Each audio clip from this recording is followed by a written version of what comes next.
It comes from the love that binds us. That's what makes a family. For if we are truly created equal, then surely the love we commit to one another must be equal as well. And then today. There is an absolute constitutional right to same-sex marriage. I'm not married, I'm married. Piper, do you want to be a flower girl?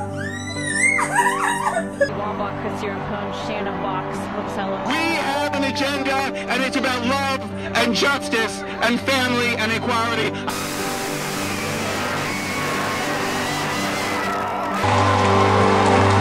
It's the day I finally get to look at the man that I love and finally say, will you please marry me?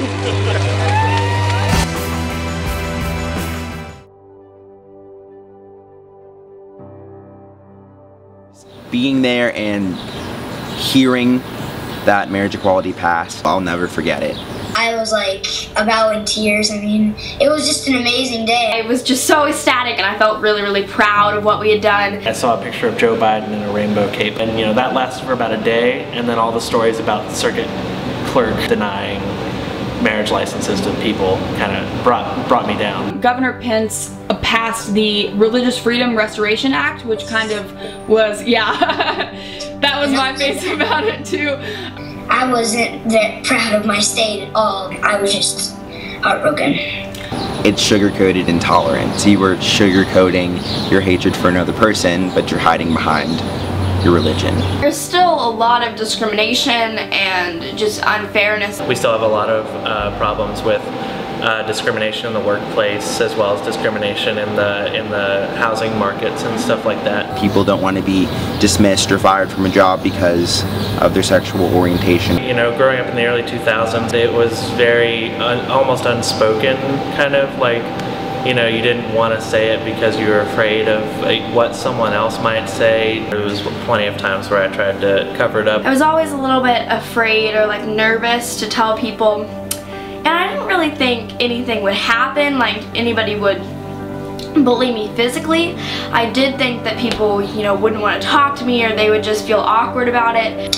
I might hear at school, oh, that's gay. In 3rd grade, a girl's parents were going through divorce, and I was trying to comfort her, and she yelled back at me, "Tegan, you don't even have a dad. You wouldn't understand." It wasn't until my senior year until I like verbatimly like said it out loud that I had gay parents. People came up to me and they told me, if you would have told me this 3 years ago, I probably would have bullied you out of school.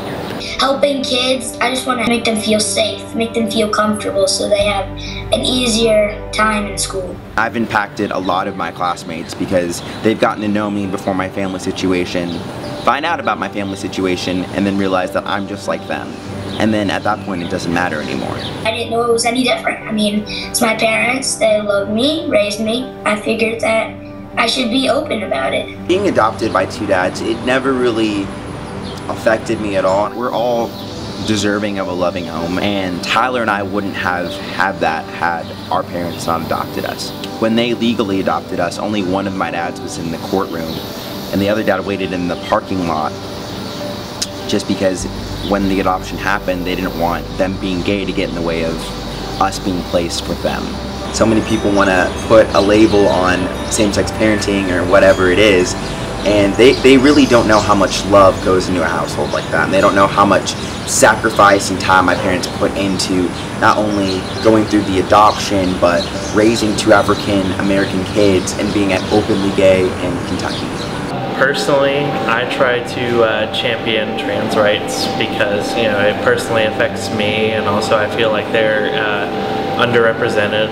In the trans community, like the 2 leading causes of death are suicide and murder. So, you know, and suicide being the #1 by far. And, you know, one of the things that I've taken from that is that most people feel hopeless. They look at their situation, you know, like, I'm trans, I'm 16, my parents aren't accepting, I'm not allowed to be who I am, you know, surgeries for me is going to cost thousands, if not tens of thousands of dollars, hormones aren't covered on my insurance. Hopelessness is that kind of what drives them to suicide, and I think if we amended some of those things, if surgery didn't cost so much, if, you know, hormones didn't cost so much, if they were accepted in public places, you know, if they were able to go to school, even if they weren't accepted at home, they were able to go to school, and the school was totally behind them, like, hey, you can be whoever you want to be, you know, use the right bathrooms and stuff like that. I think if there wasn't this immense sense of hopelessness and like there's nothing that they can do to help their situation, that those suicide rates would go down. Whenever we got to eat, the waiters and waitresses, they're kind of like touchy about it. They're like, is this gonna be all on one check? You're like, yeah. My 16-year-old brother was going to get his driver's permit. My non-adoptive parent took him to go get his social security card, and they basically turned him away and they said, you know, you're not his legal father, so you can't be here. It's instances like those where you know, we definitely felt like we were discriminated against and life was made way harder than it needed to be. And when we travel, we have to travel with the adoption papers. People just need to be a lot, you know, not so quick to judge and really accept someone for who they are and not what they are. To build acceptance, we don't need to teach people that everyone is the same. We need to teach people that everyone is different and unique, and that's awesome.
We want everybody to have a fair shot.